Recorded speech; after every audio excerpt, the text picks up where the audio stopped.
Bonjour. Avant de l'oublier, abonnez-vous. Bon, j'oublie souvent. Pas grave.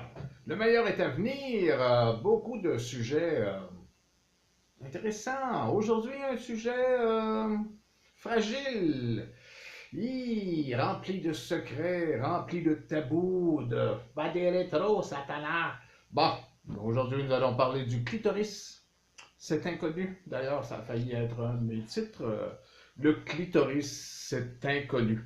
Beaucoup de petites études, très peu d'études complètes. Études scientifiques complètes, il n'y en a pas, pratiquement pas. L'homme ne s'intéresse pas au clitoris, on sait bien, parce que c'est un organe strictement féminin. Il devrait, parce que c'est très intéressant. Il y a une blague qui dit que le pénis est relié directement au cerveau, et c'est tout à fait vrai, mais c'est la même chose pour le clitoris au niveau des terminaisons nerveuses. Il y en a énormément, vous allez voir ça. Clitoris et pénis fonctionnent exactement de la même manière. Alors, il a été découvert en 1559. Vous trouvez ça, lui? C'est un Italien, ce qui ne m'étonne guère. Matteo Arialdo Colombo. Et là, il a quelque chose, et là, il a trouvé ça, le clitoris. Mais on dit un petit peu plus loin dans d'autres études qu'au Moyen Âge, le clitoris avait un surnom qui était le mépris de l'homme, parce que la femme avait pas besoin de l'homme pour obtenir un orgasme. Sauf que moi, je me dis, comment ça se fait que il avait déjà un surnom au Moyen Âge alors qu'il a été découvert plusieurs centaines d'années plus tard? Bizarre, hein? Plutôt bizarre. OK, c'est le seul organe, homme, femme, le seul organe qui est dédié strictement au plaisir. Donc, le plaisir a son importance dans notre vie, les amis. Beaucoup d'hommes, 20%, et parmi les hétérosexuels, beaucoup d'hommes, 20% des hommes, donc hétéros ou aux alentours d'eux, ignorent son existence. Ils ne savent pas que ça existe. Et un 30%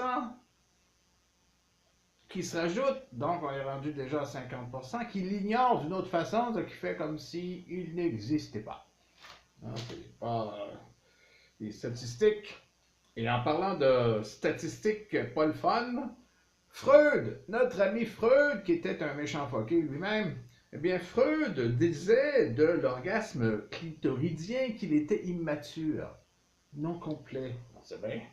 Je ne savais pas de quoi il parlait, mais il en va, lui. OK. Il est mort, de toute façon, depuis un certain bout de temps. Presque toutes les femmes obtiennent un orgasme avec le clitoris, 96%, alors que c'est 30% pour le vagin. Donc, le vagin, c'est pas mal moins safe. Juste le vagin. Donc, le clitoris pour le plaisir féminin, c'est très, très, très important. La dernière étude vraiment large qu'il y a eu sur le clitoris, ça date de 2011. Ça commence à être loin, 2011. Alors, 17% des femmes, si on parle d'orgasme, 17% atteignent toujours l'orgasme, 56% souvent et 27% rarement. Ça, c'est moins le fun. Et il faut aller voir au niveau de la stimulation du clitoris dans ce temps-là qui disent le clitoris et le pénis ont exactement la même fonction. Je l'ai dit tantôt, le pénis a 4000 terminaisons nerveuses, le clitoris 8000. Le double. Donc, en termes d'orgasme, on n'a rien vu. Nous, les hommes. Bon, c'est pour ça qu'il y a des jaloux à quelque part, ça a l'air. Longtemps ignoré par les dictionnaires et les manuels scolaires, c'est sûr, surtout ici au Canada, la religion catholique a été très très très forte et le frère André, oui, pas question de parler de clitoris là, hein? Ah le salaud! Et finalement, le clitoris est le symbole de l'autonomie sexuelle de la femme et c'est pour ça qu'il est souvent boudé par les autorités masculines. Bon, et ben voilà, pour quelques petites notes sur le clitoris. Ah oui, abonnez-vous! Salut!